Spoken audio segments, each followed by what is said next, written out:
असां लाइ सिंध वतन आहे, असांखे रूह ते पातल, असां लाइ ॼण बदन आहे। इहा ई आ ज़मी मुंहिंजी, इहो ई मुंहिंजो गगन आहे। इहा ई बिश्त मुंहिंजी आ, इहो बागे अदन आहे। इहो आहे अंदर मुंहिंजो, इहो दिल देस मुंहिंजो आ। बिना जंहिंजे उघाड़ो मां वतन ई वेस मुंहिंजो आ। चवीं थो जिस्म मुंहिंजे तां, इहो तूं वेस लाहींदे।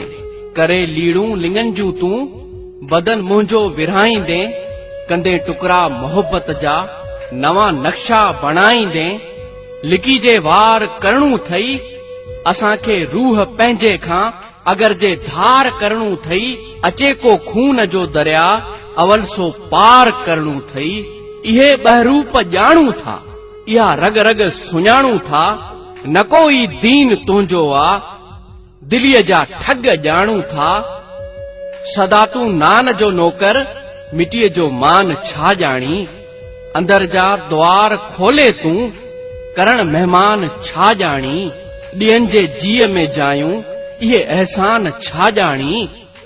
न को आहे वतन तुंहिंजो, न का आहे मिटी तुंहिंजी।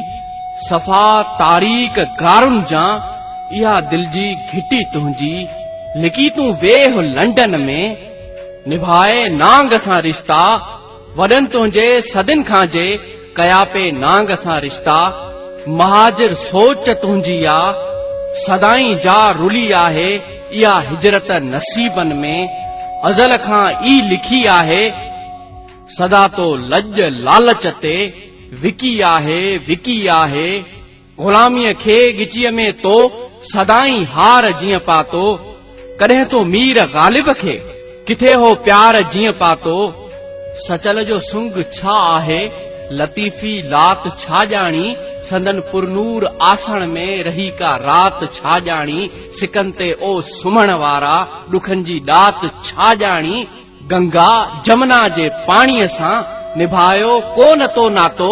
सिंधूअ जे जल ते जीअंदे, सिंधूअ सां वेर तो लातो। सिंधू जो पीउ आ मुंहिंजो, सिंधूअ जा माउ वांगुर आ। गुलनि जहिड़ा बचा जन्मे, सिंधूअ जा वाव वांगुर आ। असां का थञ थूहर जी, न पीती आ न पीअंदासीं। सदा ममता जी झोलीअ में, जुगनि जा जुग जीअंदासीं। उतर थर लाड़ ऐं काठो, इझो पिया ॼण गिचीअ तुंहिंजे। ढंढूं ढोरा सिंधू सागर, वतन जा वण गिचीअ तुंहिंजे। जॾहिं ही विज जीअं वांगे, तिखी का डोड़ थी ईंदा। हज़ारे ऐं लखे हिन अॼु, कॾहिं तां कोड़ थी ईंदा। कलाची कुन पियो कंबंदो, जॾहिं गजगोड़ थी ईंदा। इहे नक्शा बि तुंहिंजे लाइ, गिचीअ जो नोड़ थी ईंदा। वतन जी राह रेटे सां, खिली खेड़े सुम्हण वारा। लहूअ जे लाल लोलिन में, उहे झेड़े सुम्हण वारा। मिटीअ खे ॾेई मथां पंहिंजे, वतन वेढ़े सुम्हण वारा। वतन में साह जिन जो आ, वतन जिन जो बदन आहे। वतन जो जिन पढ़ियो कलमू, वतन तिन लाइ कफन आहे। असां लाइ सिंध वतन आहे, असां लाइ सिंध वतन आहे।